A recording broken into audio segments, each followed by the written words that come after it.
ভয়ের রাজ্যে স্বাগতম।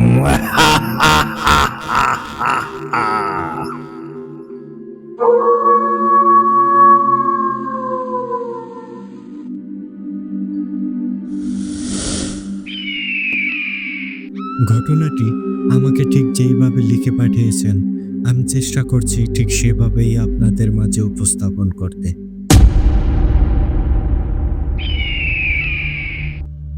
আসসালামু আলাইকুম প্রিয় ইমরান ভাই ও ভূতাড্ডার সকল লিসেনার, কেমন আছেন সবাই? আশা করি আল্লাহর রহমতে সবাই ভালো আছেন। আলহামদুলিল্লাহ, আমিও ভালো আছি।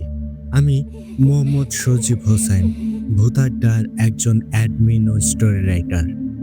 গত সপ্তাহে আমার পাঠানো রহমত হুজুরের গয়লাম নামক জিন ঘটনাটা সবার কাছে অনেক বেশি ভালো লেগেছে। ইমরান ভাইয়ের কণ্ঠে ঘটনাটা যেন জীবন্ত হয়ে উঠেছিল। ইমরান ভাইয়ের কণ্ঠে এই ঘটনা তার নিজের রূপ ফিরে পায়। মনে হয় সেই ঘটনাটা চোখের সামনেই ঘটেছে। ইমরান ভাই, আপনাকে ধন্যবাদ দিয়ে শেষ করা যাবে না। আপনি আমার ঘটনাগুলো লিসেনারদের সুন্দরভাবে পড়ে শোনান। আশা করি লিসেনাররাও আপনার কণ্ঠে ঘটনা শুনতে ভালোবাসে। আজ আমি আব্বাস হুজুরের ঘটনা নিয়ে হাজির হয়েছি। আজকের ঘটনাটা অনেক বেশি ভয়ঙ্কর হতে চলেছে। আজকের ঘটনাটা লিসেনারদের ভয়ের অন্যরকম অনুভূতি জাগাবে। তাহলে চলুন শুনে আসি আব্বাস হুজুরের ঘটনা আর হারিয়ে যাই ভয়ের রাজ্যে। বলছেন আব্বাস হুজুর।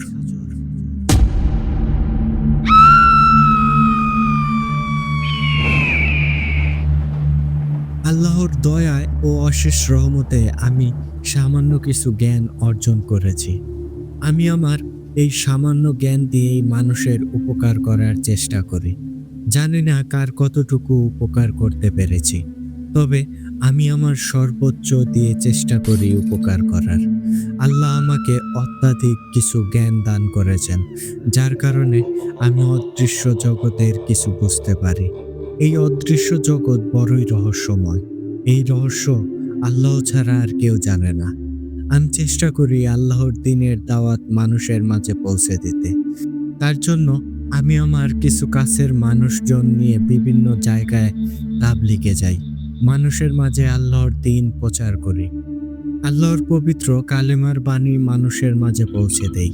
আমি চেষ্টা করি আমার মাধ্যমে যদি একজনও আল্লাহর দ্বীনের পথে ফিরে আসে, সেটাই হলো আমার কাছে সবচেয়ে বড় পাওয়া।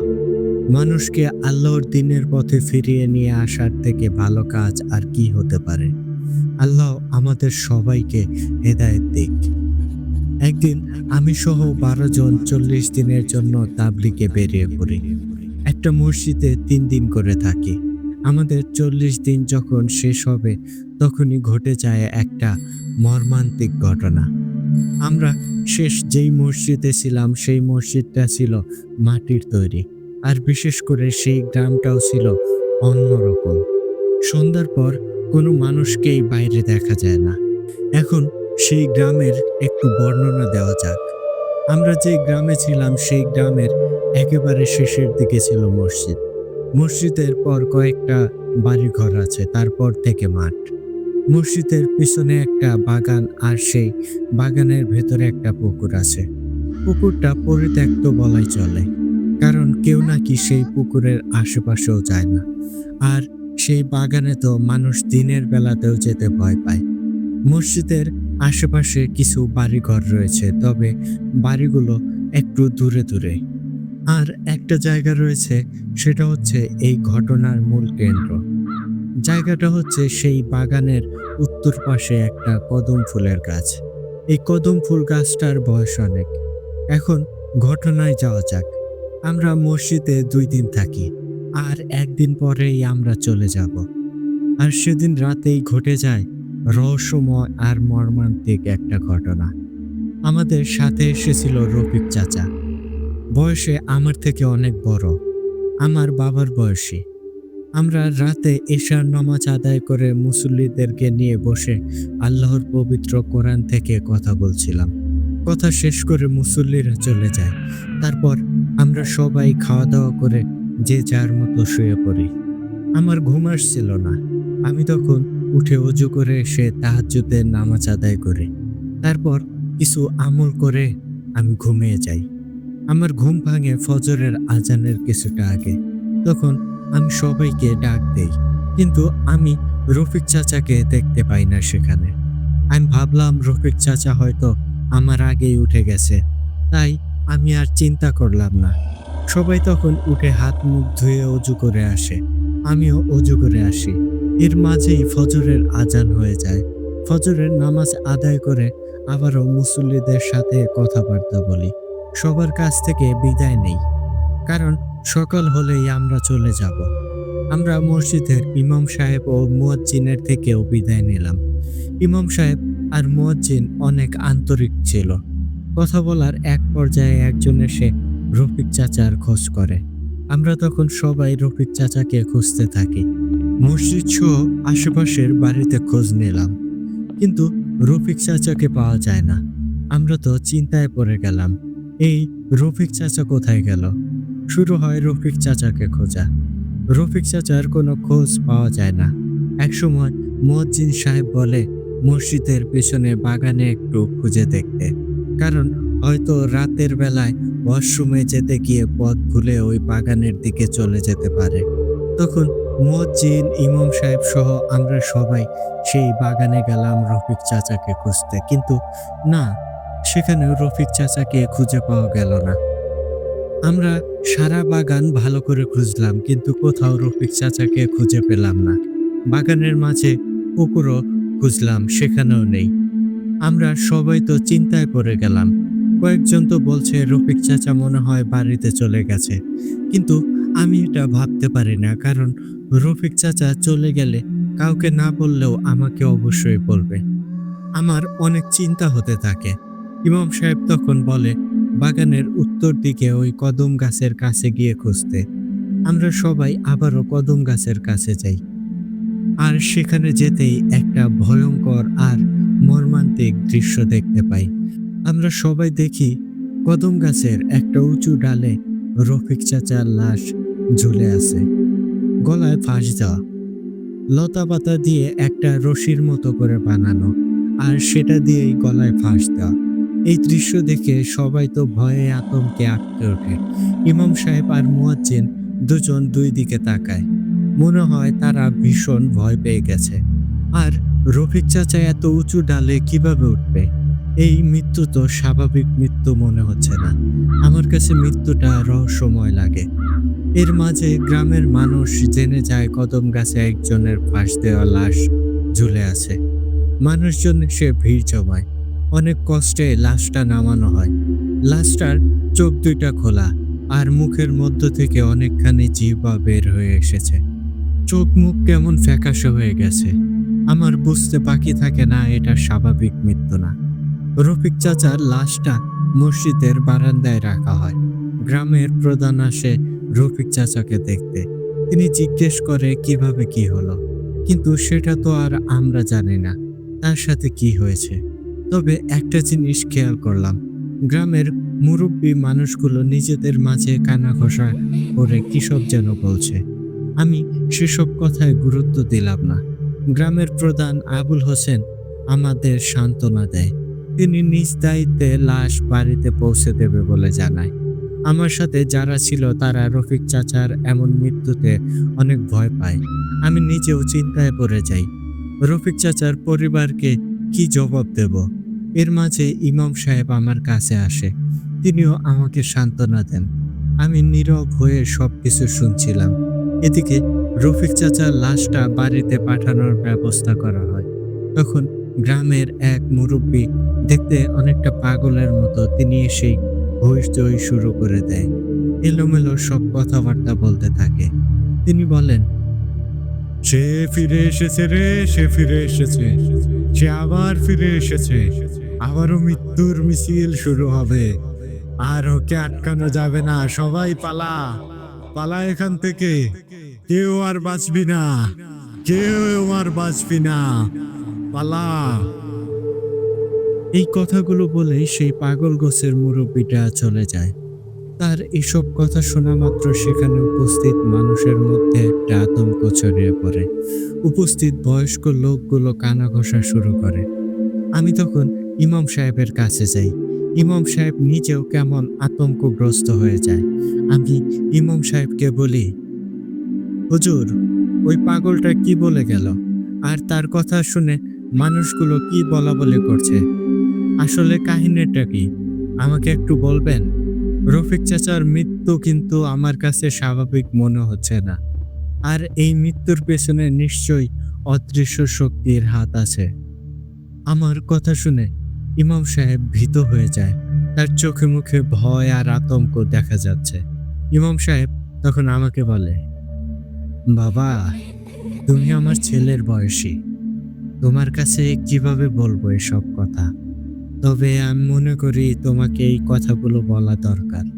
কারণ আমি তোমার মাঝে একটা আধ্যাত্মিক শক্তি দেখতে পেয়েছি। আমি তোমার কাছে একটা অনুরোধ রাখতে চাই। আমি চাই তুমি এখানে কিছুদিন থাকো। আমার বিশ্বাস আল্লাহ তোমাকে এই সমস্যার সমাধান করার জন্যই এখানে পাঠিয়েছেন।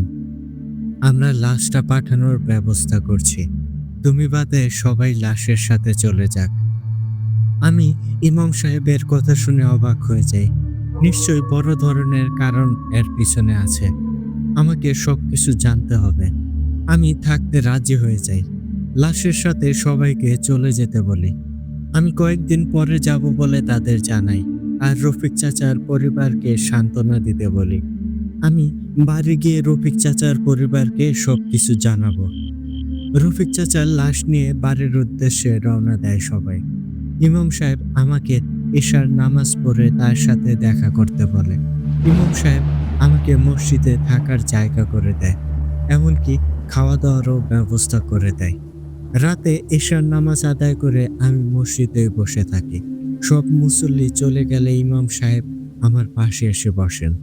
আমার পাশে বসে ইমাম সাহেব তখন বলতে শুরু করেন একটা ঘটনা, যা ছিল খুবই রহস্যময় আর ভয়াবহ। তবে ইমাম সাহেব আমাকে পুরো ঘটনা বলতে পারেনি, কারণ পুরো ঘটনা তিনি নিজেও জানেন না। আমি ইমাম সাহেবের ভাষায় বলছি। ইমাম সাহেব তখন বলেছিল, আমার বয়স এখন ৭৫ বছর। আর ঘটনাটা ঘটেছিল ৬০ বছর আগে। মহান মুক্তিযুদ্ধের আগের ঘটনা এটা। এই ঘটনার সাথে আমার বাবা জড়িত ছিল। আমার বাবাও এই ঘটনায় মারা যায়। আমার বাবা ছিল একজন নামকরা মাওলানা। আমার বাবার নাম মাওলানা দেলোয়ার। সবাই দেলোয়ার মাওলানা বলেই তাকে চিনত। আমার বাবা একজন কোরআনের হাফেজ ছিল। খুবই আমলদার মানুষ ছিল তিনি। মানুষের যে কোনো বিপদে তিনি সবার পাশে থাকতেন। আমি ছোট থেকেই দেখেছি বাবা গ্রামের মানুষকে অনেক সম্মান করত। আর মানুষজনও বাবাকে অনেক সম্মান করত। আমার বাবা মাওলানার পাশাপাশি একজন রাকিও ছিলেন। অনেক শক্তিশালী জিন শয়তানকে বাবা পরাস্ত করেছেন। বাবার এই সব কাজে কোনো জিন সাহায্য করত না। বাবার কাছে কিন্তু অনেক জিন আসতো, কিন্তু তিনি কখনোই সেই সব জিনেদের দিয়ে নিজের কাজ করাননি। তিনি সব কিছু করত কোরআনের আয়াত দিয়ে। তবে শুধু একবার বাবা জিনেদের সাহায্য নিয়েছিল, কারণ সেই বিষয়টা ছিল খুবই জটিল। আর এই ঘটনাটার মূল কারণ হলো এটাই। আমার এখনো মনে আছে বাবার সেই রক্তমাখা শরীর, নাক মুখ দিয়ে রক্ত পড়া, সবকিছু এত বছর পরও নতুন করে চোখের সামনে ভেসে উঠেছে। আমাদের গ্রামের প্রধান ছিল হাকিম আলী। তিনি মোটামুটি ভালো মানুষ ছিলেন। আসলে তাকে ভালো বা খারাপ কোনোটাই বলা যায় না। মোটামুটি ধরনের মানুষ ছিলেন। তবে তিনি আমার বাবা দেলোয়ার মাওলানাকে অনেক মেনে চলতেন। একদিন হাকিম সাহেব আমার বাবার কাছে লোক পাঠায়। বাবা তখন বাড়িতে ছিলেন না। হাকিম সাহেবের পাঠানো লোক বলে হাকিম সাহেব খুবই অসুস্থ, বাবা যেন তাকে একবার দেখে আসে। হাকিম সাহেব বাবার সাথে দেখা করতে চায়। কথাটা বলেই সেই লোকটা চলে যায়। বাবা বাড়িতে আসলে আমি বাবাকে জানাই হাকিম সাহেব লোক পাঠিয়েছিলেন তার সাথে দেখা করতে বলে গেছেন। তিনি নাকি অনেক অসুস্থ। বাবা তখন দেরি না করে হাকিম সাহেবের বাড়িতে যান। সেখানে গিয়ে হাকিম সাহেবকে দেখেই তো তিনি অনেক অবাক হয়ে যান, কারণ একজন মানুষের এমন অবস্থা হলো কি করে। বাবা হাকিম সাহেবের কাছে যান, তার মাথায় হাত বুলিয়ে দেন। হাকিম সাহেব কোনো কথা বলতে পারে না। বাবার আধ্যাত্মিক জ্ঞান ছিল প্রখর। তিনি অল্পতেই খারাপ কিছুর উপস্থিতি বুঝতে পারতেন। বাবা হাকিম সাহেবের বাড়িতে একটা ভয়ঙ্কর কিছুর উপস্থিতি টের পেয়েছিলেন, কিন্তু বাবা সেটা কাউকেই বুঝতে দেননি। বাবা কিছু দোয়া করে হাকিম সাহেবের শরীরে ফু দেয়, পানি পড়া আর তেল পড়া দিয়ে চলে আসে। বাবা হাকিম সাহেবের ছেলেকে বলে তিনি আগামীকাল আবারও আসবে, তখন একটা কিছু ব্যবস্থা করবে। হাকিম সাহেবের ছেলে বাবাকে জিজ্ঞেস করে কি হয়েছে। বাবা তখন কিছু বলেন না, পরে সব জানাবে এটা বলেই চলে আসেন। বাবা তাড়াতাড়ি চলে আসার কারণ হলো বাবা সেখানে থাকতেই পারছিল না। বাবার খুবই সমস্যা হচ্ছিল। এমন সমস্যা বাবার আগে কখনোই হয়নি। বাবা বাড়িতে এসেই বমি করে। আমি তখন নিজে বাবার মাথায় পানি দেই। তারপর বাবা কিছুটা সুস্থ হয়। আমি বাবাকে বলি তার কি হয়েছে। বাবা জানায় হঠাৎ করেই তার মাথা ঘুরছে, তাই বমি হয়েছে। সেদিন আমি বাবাকে খুব চিন্তা করতে দেখেছিলাম। আমি দেখেছি বাবা সেদিন দিনের বেলাতেও অনেক আমল করছিল। রাতে এশার নামাজ আদায় করে বাবা বাড়িতে আসে। বাবার চোখ মুখ কেমন ভয়ার্ত অবস্থায় আছে। বাবার এমন ভয়ার্ত চেহারা আমি আগে কখনোই দেখিনি। সেই সময় আমার বয়স 15 বছর ছিল। আমি তখন সবকিছু বুঝতাম। বাবা সারা রাত ধরে অনেক আমল করে। হঠাৎ মাঝরাতে খবর আসে হাকিম সাহেবকে খুঁজে পাওয়া যাচ্ছে না। বাবা এই খবর শুনে আরো ভয় পেয়ে যায়। তিনি সেই রাতেই হাকিম সাহেবের বাড়িতে যায়। হাকিম সাহেবকে খোঁজা শুরু হয়। বাবা হাকিম সাহেবের ছেলের কাছে জিজ্ঞেস করে কিভাবে কি হলো। হাকিম সাহেবের ছেলে তখন জানায়, রাতের বেলায় আমি বাবার ঘরেই ছিলাম। বাবার পাশে বসে থাকতে থাকতে আমার চোখে ঘুম চলে আসে। আমি যে কখন ঘুমিয়ে গেছি আমি বুঝতে পারিনি। হঠাৎ করে আমার ঘুম ভেঙে যায়। ঘুম ভেঙে যেতেই দেখি বাবা বিছানায় নেই। আমি তখন বাবাকে খোঁজা শুরু করি, কিন্তু বাবাকে কোথাও খুঁজে পাই না।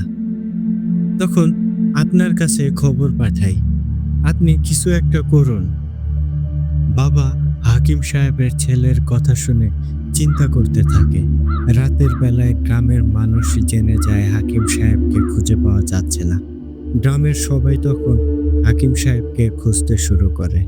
সারা রাত ধরে গ্রামের সব জায়গায় খোঁজাখুঁজি হয়, কিন্তু কোনোখানেই হাকিম সাহেবকে খুঁজে পাওয়া যায় না। হাকিম সাহেবের পরিবারে শোক নেমে আসে। একটা জীবিত মানুষ কিভাবে এমন হারিয়ে যেতে পারে। বাবা কিছু একটা বুঝতে পেরেছিল। বাবা তখন হাকিম সাহেবের ছেলেকে বলে, তোমার বাবার এমন হারিয়ে যাওয়ার পেছনে অবশ্যই একটা রহস্য আছে। আমি সঠিক জানি না তোমার বাবার কি হয়েছে আর তিনি এখন কোথায় আছে, তবে আমি বুঝতে পারছি তোমার বাবার সাথে যা হয়েছে সেটা মোটেও ভালো কিছু হয়নি। তোমার পরিবার অনেক বড় বিপদের সম্মুখীন হতে যাচ্ছে। আমি আমার অভিজ্ঞতা থেকে সবকিছুই বলছি। তোমরা ধৈর্য ধরো আর আল্লাহকে ডাকো। তোমার বাবাকে খুঁজতে থাকো। আমি দেখি কি করা যায়। বাবার এইসব কথা শুনে হাকিম সাহেবের ছেলে কান্না করে দেয়। হাকিম সাহেবের ছেলে বাবাকে বলে, হুজুর, আপনি আমার বাবাকে খুঁজতে সাহায্য করুন। আপনি তো অনেক মানুষের উপকার করেন, আমাদেরও উপকার করুন। আমার বাবাকে খুঁজতে সাহায্য করুন। হাকিম সাহেবের ছেলের কথা শুনে বাবা চুপ করে থাকে। তখন বাবা বলে, তোমার বাবাকে খুঁজতে আমি সাহায্য করব, তবে এখন থেকে তোমাদেরকে সাবধানে থাকতে হবে, কারণ আমার মনে হয় কেউ শত্রুতা করে তোমাদের ক্ষতি করতে চাইছে। আমি আমার সর্বোচ্চটা দিয়ে চেষ্টা চালাবো। আমি এখন আসি, আমি দেখি কিছু জানতে পারি কিনা। বাবা হাকিম সাহেবের বাড়ি থেকে চলে আসে। এদিকে হাকিম সাহেবের খোঁজ তখনও চলতে থাকে। বাবা বাড়িতে এসে আমল করতে বসে। বাবার একটা ঘর ছিল, সেই ঘরে বসেই বাবা আমল করত। সারাদিন বাবা সেই ঘরেই ছিল। সন্ধ্যার আগে বাবা ঘর থেকে বের হয়। বাবার চেহারাটা কেমন শুকনো লাগছে, মনে হয় অনেক চিন্তার মধ্যে আছেন বাবা। বাবা কারোর সাথে কোনো কথা বলে না। মাগরিবের নামাজ আদায় করতে বাবা মসজিদে যায়। নামাজ আদায় করে বাবা বাড়িতে আসে।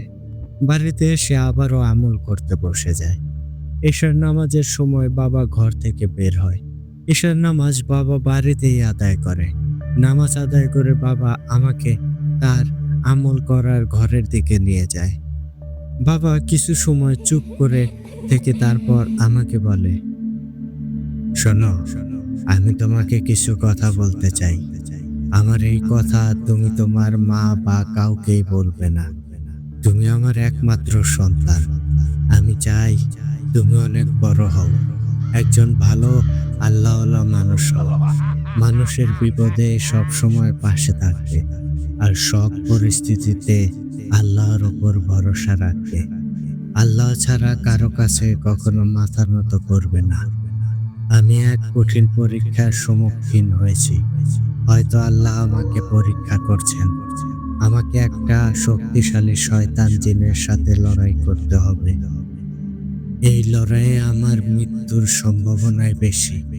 তোমাকে কথাগুলো বলার কারণ হলো, কখনো নিজের বিপদ হবে জেনেও মানুষের উপকার করতে পিছপা হবে না। আমি আজকে রাতেই সেই শয়তান জিনটাকে বন্দী করব। হাকিম সাহেবের মৃত্যুর জন্য সেই শয়তান জিনটাই দায়ী। সেই শয়তান জিনটা হাকিম সাহেবকে নিয়ে গিয়ে বলি দিয়েছে। হাকিম সাহেবের পরিবারের ওপর ভয়ঙ্কর কালো জাদু করা হয়েছে। হাকিম সাহেবের পর তার পরিবারের অন্য কেউ এই শয়তান জিনের শিকার হবে। এমনভাবে আস্তে আস্তে হাকিম সাহেবের পুরো পরিবার শেষ হয়ে যাবে। আর আমি সব জেনেও চুপ করে থাকতে পারি না। আল্লাহর উপর ভরসা রাখো। আমি যদি মারাও যাই, তবুও আমি পিছপা হব না। আমার স্বপ্ন ছিল তোমাকে অনেক বড় একজন আলেম বানাবো। আমার এই স্বপ্নটা তুমি পূরণ করার চেষ্টা করবে। আর তোমার মাকে দেখে রাখবে, তাকে কখনো কষ্ট দেবে না। এই কথাগুলো আমি তোমাকে নসিহত করে গেলাম। সবকিছুতেই আল্লাহর উপর ভরসা রাখবে। কথাগুলো বলেই বাবা আমাকে বুকে জড়িয়ে ধরে। আমি তখন কি বলবো বুঝতে পারছিলাম না। আমি বাবার কথার কোনো উত্তর দিতে পারিনি। সেটাই ছিল বাবার সাথে আমার শেষ কথা। রাতের বেলায় বাবা কোথায় যেন যায়। সারা রাত বাবা বাড়িতে আসে না। ভোরবেলা বাবা বাড়িতে আসে। দুইজন মানুষ বাবাকে আমাদের বাড়িতে এসে দিয়ে যায়। সেই দুইজনকে আমরা কেউই চিনতাম না। বাড়িতে দিয়েই সেই দুইজন চলে যায়। বাবার অবস্থা তখন খুবই খারাপ। বাবার নাক, মুখ, কান দিয়ে রক্ত পড়ছে। বাবার শরীর কেঁপে কেঁপে উঠছিল। বাবা কোনো কথাই বলতে পারছিল না। রক্তে বাবার সারা শরীর ভিজে লাল হয়ে গেছে। এমনভাবেই আস্তে আস্তে বাবার শরীরটা নিস্তেজ হয়ে যায়। বাবা আমাদের ছেড়ে চিরদিনের মতো চলে যায়। আমি তখন বাবার মৃত্যুতে পাথর হয়ে যাই। আমার মা কান্না করতে করতে বারবার অজ্ঞান হয়ে যায়। বাবাকে সবাই দেখতে আসে। বাবার দাফন কাফন সম্পন্ন করা হয়।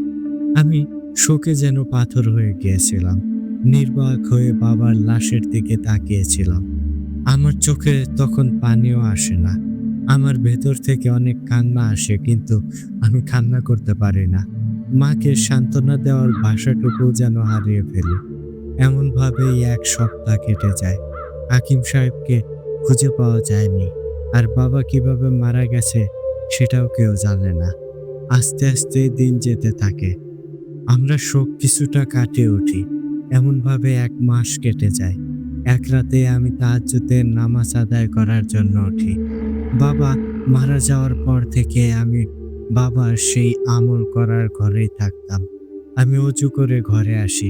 ঘরে এসেই আমি ভয়ে আঁতকে উঠি। আমি ঘরে এসে দেখি ঘরের মধ্যে একটা মধ্যবয়স্ক সুদর্শন পুরুষ মানুষ বসে আছে। তার মুখ ভর্তি সাদা দাড়ি, পরনে সাদা আলকেল্লা, চেহারা দিয়ে একটা আলো বের হচ্ছে মনে হয়।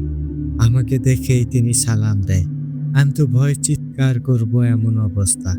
আমি চিৎকার করবই, ঠিক তখনই তিনি আমাকে চিৎকার করতে নিষেধ করেন। তিনি আমার কাছে এসে আমার হাত ধরে বিছানায় বসায়।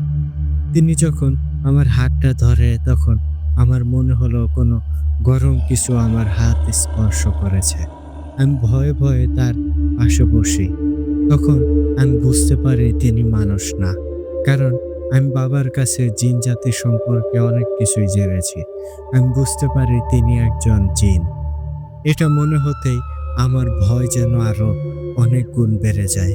আমি ভয়ে কাঁপতে থাকি। আমার কথা বলার মতো অবস্থা ছিল না। আমি তখন ভয়ে ভয়ে তাকে বলি, আপনি কে? আর এত রাতে এখানে কিভাবে এলেন? আপনি কি চান আমার কাছে? আমার অনেক ভয় লাগছে। আমার কথা শুনে তখন সে বলে, শোনো বাবা, আমাকে দেখে ভয় পেও না। আমি তোমার কোনো ক্ষতি করতে আসিনি। আমি তোমার বাবার সাথে থাকতাম। তোমার বাবার সাথে আমার অনেক ভালো সম্পর্ক ছিল। আমি তোমাকে আগে থেকেই চিনি। তোমার বাবার মৃত্যুতে আমি অনেক কষ্ট পেয়েছি। আমি তোমার বাবাকে নিষেধ করেছিলাম এই কাজ করতে, কিন্তু তোমার বাবা আমার কথা শোনেনি। আমি তখন মনে একটু সাহস পাই। আমার ভয় কিছুটা কমে যায়। আমি তখন তাকে জিজ্ঞেস করি, আমার বাবা কিভাবে মারা গেছে সেটা কি আপনি জানেন? আমার কথা শুনে সেই জিনটা তখন বলে, তোমার বাবার মৃত্যুর কারণ সবকিছুই আমি জানি। আমি তোমার কাছে তোমার বাবার মৃত্যুর কারণটাই বলতে এসেছি। তার কিছু অসম্পূর্ণ কাজ তোমাকে দিয়েই সম্পূর্ণ করতে হবে। আমি তখন অবাক হয়ে তাকে বলি, কি এমন অসম্পূর্ণ কাজ যেটা আমাকে দিয়েই সম্পূর্ণ করতে হবে? আপনি বলুন, আমি সবকিছু করতে রাজি আছি। আপনি আগে বলুন আমার বাবার সাথে সেদিন রাতে কি হয়েছিল, আর এই মৃত্যুর পিছনে আসলে দায়ী কে? হাকিম সাহেবকে যে হত্যা করেছে সেই তোমার বাবার হত্যাকারী। সেদিন রাতের বেলায় তোমার বাবা আমাকে ডাকেন। তোমার বাবা আমাকে হাকিম সাহেবের কথা বলেন। তোমার বাবা কখনোই আমাকে কোনো কাজের কথা বলেননি, কিন্তু সেদিন তিনি আমাকে একটা কাজ করার কথা বলেন। তোমার বাবা বুঝতে পেরেছিল হাকিম সাহেবের ওপর ভয়ঙ্কর এক কালো জাদু করা হয়েছে, আর এই কালো জাদু তার পুরো পরিবারকে শেষ করে দেবে। তোমার বাবা তখন আমাকে খোঁজ খবর নিতে বলেন, এক প্রকার অনুরোধ করেন। আমি তখন তোমার বাবার কথায় খোঁজ খবর নিতে চলে যাই, কিন্তু আমি ভয়ঙ্কর সব তথ্য জানতে পারি। আমি সবকিছু তোমার বাবাকে জানাই। আমার কথা শুনে তোমার বাবা বেশ চিন্তায় পড়ে যান, কারণ হাকিম সাহেবের পরিবারের ওপর একটা ভয়ঙ্কর ইফরিত গোত্রের জিনকে চালান করা হয়েছিল। আর এই কালো জাদু স্বয়ং ওই ইফরিত জিন নিজেই করেছে। এই ইফরিত জিন যতটা ভয়ঙ্কর ঠিক ততটাই হিংস্র। তাকে 7টা নরবলি দিয়ে আমন্ত্রণ করা হয়। একটা বয়স্ক শক্তিশালী তান্ত্রিককে দিয়ে এই ইফরিত জিনকে আমন্ত্রণ করা হয়। এই ইফরিত জিনের সাথে চুক্তি হয় হাকিম সাহেব সহ তার পুরো পরিবারকে সে শেষ করে দেবে, আর সবার লাশ সে নিয়ে যাবে। কেউ সেসব লাশ কোনোদিনও খুঁজে পাবে না। সেই ইফরিত জিন অনেক বেশি শক্তিশালী। তাকে আটকানো অসম্ভব। তাকে আটকানো মানেই নিজের মৃত্যু ডেকে আনা। আমি তোমার বাবাকে এইসব কথা জানাই, কিন্তু তোমার বাবা সেই ইফরিত জিনকে বন্দি করার সিদ্ধান্ত নেয়। আমি তোমার বাবাকে বারবার নিষেধ করি, কিন্তু তোমার বাবা আমাকে জানায় সে আল্লাহ ছাড়া আর কাউকেই ভয় পায় না। একটা শয়তানের ভয়ে একটা পরিবারকে সে শেষ হতে দেবে না।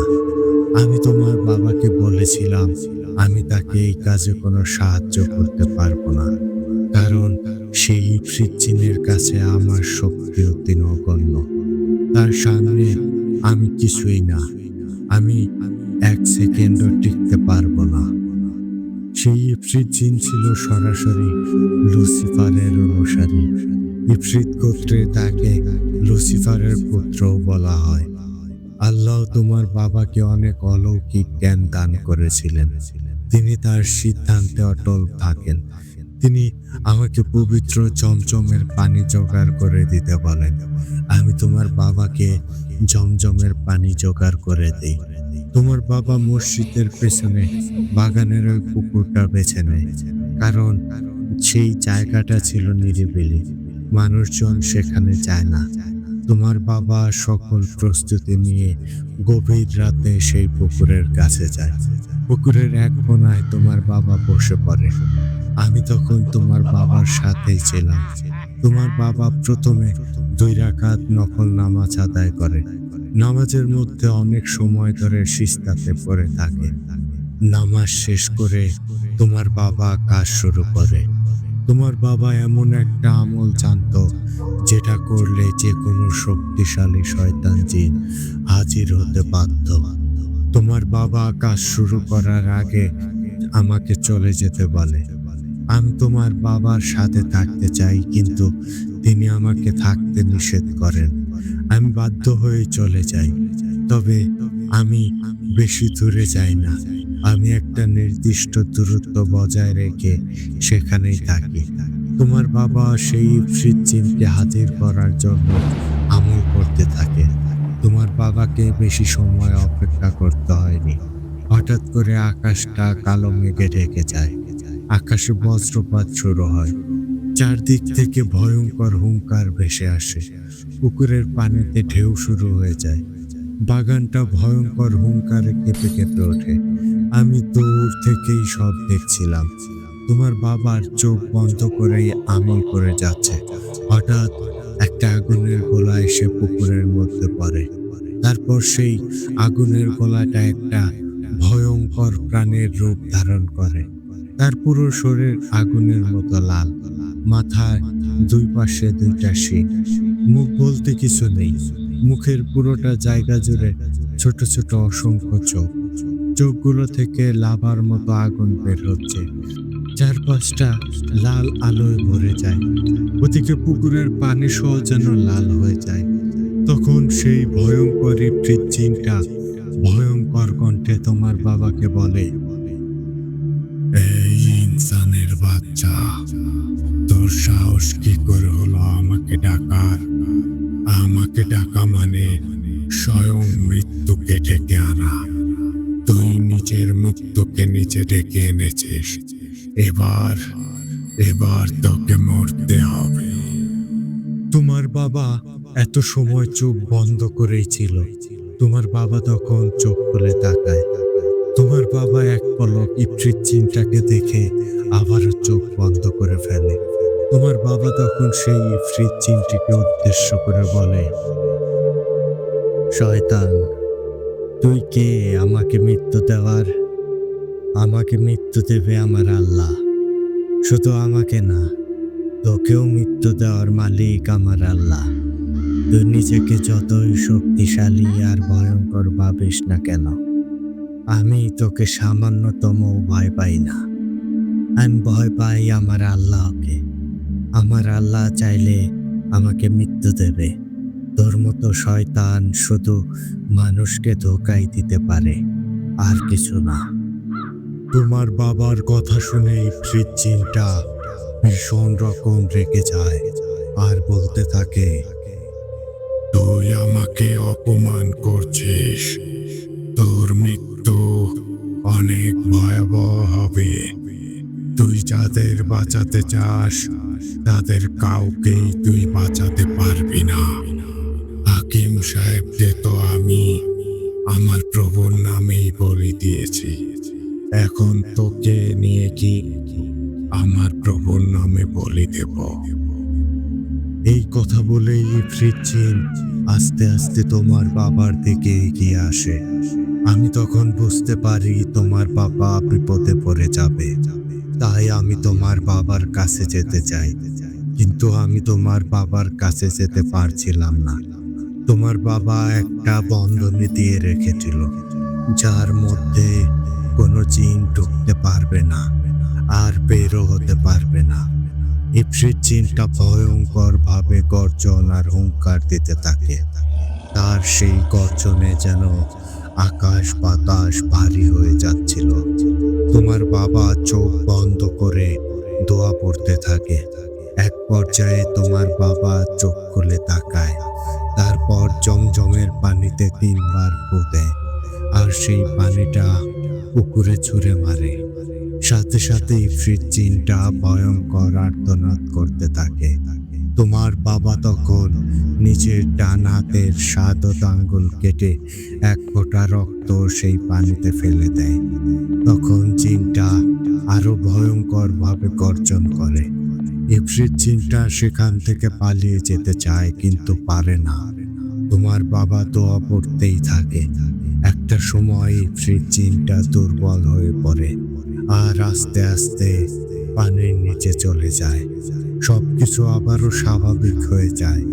ইফরিত জিনটা বন্দী হয়ে যায়, কিন্তু বন্দী হওয়ার আগে ইফরিত জিনটা তোমার বাবাকে একটা বান মারে, যার ফলে তোমার বাবার নাক মুখ কান দিয়ে রক্ত পড়তে শুরু করে। ইফরিত জিনটা ওই পুকুরে বন্দী হয়ে যায়। তখন বন্ধনীটাও কেটে যায়। আমি তখন তোমার বাবার কাছে যাই। তোমার বাবার সারা শরীর রক্তে ভিজে গিয়েছিল। তোমার বাবা তখন আমাকে বলে, আমি হয়তো আর বাঁচব না, আমার সময় কম। শয়তানটা এখন বন্দী হয়ে গেছে, তবে তাকে পুরোপুরি বন্দী করতে পারিনি। তাকে আমি 41 দিন পর্যন্ত বন্দী করতে পেরেছি। এই 41 দিনের মাথায় আমার ছেলের ডান হাতের 7 আঙ্গুল কেটে 1 ফোঁটা রক্ত এই পুকুরে ফেলতে হবে, তাহলে শয়তানটা পুরোপুরি বন্ধ হয়ে যাবে। আপনার কাছে আমার অনুরোধ, আপনি ঠিক 41 দিন পর আমার ছেলের কাছে গিয়ে তাকে কাজটা সম্পন্ন করতে বলবেন। তারপর তোমার বাবা আর কথা বলতে পারে না। তখন আমি সহ আরো একটা জিন মানুষের রূপ ধারণ করে তোমার বাবাকে তোমাদের বাড়িতে দিয়ে আসি। সেদিন যেই 2 জনকে দেখেছিলে, তাদের একজন আমি ছিলাম। আজ সেই 41তম রাত, আর আজকেই তোমাকে তোমার বাবার অসম্পূর্ণ কাজটা সম্পূর্ণ করতে হবে। তুমি আমার সাথে চলো, তোমার কোনো ভয় নেই। আমি মন দিয়ে কথাগুলো শুনছিলাম। আমার চোখ দিয়ে পানি পড়তে থাকে। বাবার জন্য অনেক কষ্টও লাগে। জিনটা আমাকে সান্ত্বনা দেয়। তখন সেই জিনটা আমাকে নিয়ে ওই পুকুরের কাছে যায়।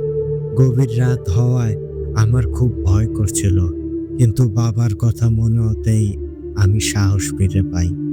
একা আল্লাহ ছাড়া কাউকেই ভয় পাবো না। আমরা 2 জন পুকুরের কাছে আসি। রাতের বেলায় হালকা চাঁদের আলো পুকুরের পানিতে পড়ছিল। অনেক ভয়ঙ্কর দেখা যাচ্ছিল পুকুরটাকে। তখন আমি আমার ডান হাতের 7 আঙ্গুল কেটে 1 ফোঁটা রক্ত পুকুরের পানিতে ফেলি। রক্তটা পুকুরের পানিতে পড়ার সাথে সাথেই পানির নিচ থেকে ভয়ঙ্কর এক শব্দ ভেসে আসে। আমি তো ভয় পেয়ে পিছনে সরে আসি। সেই সাথে পুকুরের পানিতে ঢেউ শুরু হয়। মনে হচ্ছে কোনো একটা সমুদ্রে ঢেউ উঠেছে। কিছু সময় পর ওই সব কিছু আবারও স্বাভাবিক হয়ে যায়। সেই জিনটা তখন আমাকে বলে, আলহামদুলিল্লাহ, এখন শয়তানটা একেবারে বন্দী হয়ে গেছে। তোমার বাবার অসম্পূর্ণ কাজটা সম্পূর্ণ হয়েছে। আল্লাহ তোমার বাবাকে জান্নাতের উচ্চ মাকাম দান করুক। তোমার যদি কখনো দরকার হয়, তাহলে তুমি আমাকে ডাকতে পারো। তুমি ডাকলেই আমি চলে আসব। আমি তাহলে এখন আসি। আসসালামু আলাইকুম। ভালো থেকো। তারপর সেই জিনটা চলে যায়। আজ এত বছর পর আবার কেন জানি মনে হচ্ছে সেই ইফরিত জিনটা মুক্তি পেয়ে গেছে। তারপর থেকে এত বছর হয়ে গেছে আমি কখনোই ওই জিনটাকে ডাকিনি। তার সাথে আমার আর কখনো সাক্ষাৎও হয়নি। আমি তো তার কথা ভুলেই গিয়েছিলাম। ইমাম সাহেবের কাছে এই ঘটনা শুনে আমি নিজেই হতভম্ব হয়ে যাই। ইমাম সাহেবের বাবা মৌলানা দেলোয়ার সাহেবের জন্য আমার মনে শ্রদ্ধা জেগে ওঠে। আমি তার জন্য দোয়া করি। আমি সব কথা শুনে বুঝতে পারি বিষয়টা অনেক জটিল। তারপরও আমি চেষ্টা করে দেখব। কারণ ওই ইফরিত জিনটা তো ইমাম সাহেবেরও কোনো ক্ষতি করতে পারে। আমি তখন হুজ্জার সাথে কথা বলার সিদ্ধান্ত নিলাম। হুজ্জার সাথে এই বিষয়ে কথা বলতেই হবে। ইমাম সাহেবের কাছে এইসব কথা শুনতে শুনতে অনেক রাত হয়ে যায়। আমি ইমাম সাহেবকে বাসায় চলে যেতে বলি। ইমাম সাহেব আমাকে সাবধানে থাকতে বলে চলে যান। ইমাম সাহেব চলে যাওয়ার পর আমি হুজ্জাকে ডাকি। অল্প সময় পর হুজ্জা চলে আসে। হুজ্জা আমাকে সালাম দেয় আর বলে, কি হলো আব্বাস? হঠাৎ এমন সময় আমাকে ডাকলে কেন? কোনো জরুরি দরকার আছে নাকি? তখন আমি হুজ্জার সালামের জবাব দেই আর বলি, তোমাকে কিছু তথ্য সংগ্রহ করে দিতে হবে। একটা বড় ধরনের সমস্যা তৈরি হতে যাচ্ছে, সেটা আমাদেরকে আটকাতে হবে। একটা ভয়ঙ্কর ইফরিত জিনের মোকাবেলা করতে হবে আমাদের। তারপর আমি হুজ্জাকে সব কথা বলি। ইমাম সাহেবের বলা সব কথা হুজ্জাকে বিস্তারিতভাবেই বলি। আমার কথা শুনে হুজ্জা একটু গম্ভীর হয়ে যায়। হুজ্জা আমার কাছে 2 দিন সময় চায়। 2 দিন পর হুজ্জা আমাকে জানাবে বলে। তারপর হুজ্জা চলে যায়। হুজ্জা চলে যাওয়ার পর আমি বিষয়টা নিয়ে ভাবতে থাকি।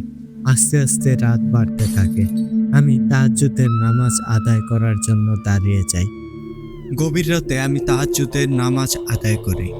আমি 2 রাকাত নামাজ শেষ করে আবার যখন নামাজে দাঁড়াবো, তখনই আমি একটা ভয়ঙ্কর কণ্ঠ শুনতে পাই।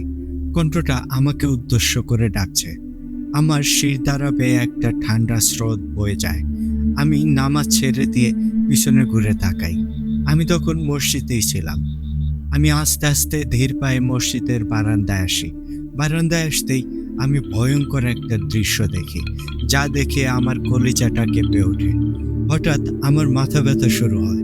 আমি তখন একটা ঘোরের মধ্যে চলে যাই। আমি সাথে সাথে দোয়া পড়ে শরীরটা বন্ধ করে ফেলি। আমি তখন কিছুটা স্বাভাবিক হলাম। আমি দেখি বাইরে এক পাওয়ালা একটা ভয়ানক প্রাণী দাঁড়িয়ে আছে, যার পুরো শরীর আগুনের মতো জ্বলছে। শরীর থেকে লাল ধোঁয়া বেরোচ্ছে। মাথায় একটা লম্বা শিং, চোখ 2টা জ্বলন্ত কয়লার মতো। সেই ভয়ানক প্রাণীটার পাশেই ইমাম সাহেব অচেতন হয়ে পড়ে আছে। ইমাম সাহেবের শরীর রক্তাক্ত হয়ে আছে। আমি খেয়াল করে দেখি ইমাম সাহেবের গলার কাছে একটা গভীর ক্ষত হয়ে গেছে, আর সেখান থেকে রক্ত ঝরছে। ইমাম সাহেব বেঁচে আছে নাকি মারা গেছে সেটা বোঝা যাচ্ছে না। আমি তো এই দৃশ্য দেখে বাকরুদ্ধ হয়ে যাই। তখন সেই ভয়ানক প্রাণীটা বীভৎসভাবে হেসে ওঠে। তার সেই হাসি আমার শরীরে কাঁপন ধরিয়ে দেয়। ভয়ানক প্রাণীটা তখন আমাকে উদ্দেশ্য করে বলে, তুই কি ভেবেছিস আমাকে তুই আটকাতে পারবি? তুই আমার কিছুই করতে পারবি না। এই ইমাম সাহেবকে তো আমি শেষ করবই, সাথে ওর পুরো পরিবারকে আমি চিরতরে শেষ করে দেব। আমাকে বন্দি করার পরিণাম কতটা ভয়ঙ্কর সেটা তুই নিজের চোখেই দেখতে পারবি। যদি তুই মরতে না চাস, তাহলে সকাল হওয়ার আগে তুই এখান থেকে চলে যাবি, না হলে তোর পরিণাম অনেক ভয়ঙ্কর হবে। কথাটা মনে রাখিস। এই ইমামকে আমি এত সহজে মারব না। ওকে অনেক যন্ত্রণা দিয়ে তিলে তিলে মারব। আমার আমাকে বন্দি করার পরিণাম ওকে হারে হারে বুঝিয়ে দেব। কথাটা বলেই সেই ভয়ানক প্রাণীটা অদৃশ্য হয়ে যায়। আমি তখন দৌড়ে ইমাম সাহেবের কাছে যাই, গিয়ে দেখি ইমাম সাহেব বেঁচে আছে। আমি ইমাম সাহেবকে ধরে মসজিদের বারান্দায় নিয়ে আসি, তারপর পানি এনে ইমাম সাহেবের চোখে মুখে ছিটিয়ে দেই। কিছু সময় পর ইমাম সাহেবের জ্ঞান ফিরে আসে। তখন ইমাম সাহেব কথা বলতে পারছিল না। আমি ইমাম সাহেবের ক্ষত জায়গায় কাপড় দিয়ে বেঁধে দেই। ইমাম সাহেব ব্যথায় কাতরাচ্ছিল। আমি কি করব বুঝতে পারছিলাম না। আমি সেই রাতে ইমাম সাহেবের পাশে বসে থাকি। ফজরের আজানের সময় হলে মুয়াজ্জিন সাহেব আসেন। মুয়াজ্জিন এসে ইমাম সাহেবের এমন অবস্থা দেখে ভয় পায়। তিনি আমাকে জিজ্ঞেস করে ইমাম সাহেবের কি হয়েছে। আমি মুয়াজ্জিনকে কিছুই বলি না। মুয়াজ্জিন সাহেবকে বলি ইমাম সাহেবকে তার বাড়িতে দিয়ে আসতে। মুয়াজ্জিন আজান দেয়, তারপর আমরা দুইজন মিলে ইমাম সাহেবকে তার বাড়িতে দিয়ে আসি। ইমাম সাহেবের এমন অবস্থা দেখে তার পরিবারের মানুষ কান্নাকাটি শুরু করে। সবাই জিজ্ঞেস করে তার এমন অবস্থা কি করে হলো। আমি তখন কিছুই বলতে পারি না। তখন ইমাম সাহেব তার পরিবারকে বলেন সে সুস্থ হলে সবকিছু জানাবে। তখন আমি আর মুয়াজ্জিন সাহেব মসজিদে চলে আসি। ফজরের নামাজ আদায় করে আমি কিছু আমল করি। ইমাম সাহেবের জন্য আমার অনেক চিন্তা হচ্ছিল। সকালবেলায় আমি ইমাম সাহেবকে দেখতে যাই। ইমাম সাহেব তখন কিছুটা সুস্থ ছিল। আমি ইমাম সাহেবকে সালাম দিলাম। ইমাম সাহেব সালামের জবাব দেয়। ইমাম সাহেব আমাকে তার পাশে বসতে বলে। আমি ইমাম সাহেবের পাশে গিয়ে বসি। আমি তখন ইমাম সাহেবকে জিজ্ঞেস করি তার এমন অবস্থা কিভাবে হলো। ইমাম সাহেব তখন আমাকে ভয়ঙ্কর একটা ঘটনার কথা বলেন। ইমাম সাহেব বলেন, গত রাতে আমি তাহাজ্জুদের নামাজ আদায় করার জন্য উঠি।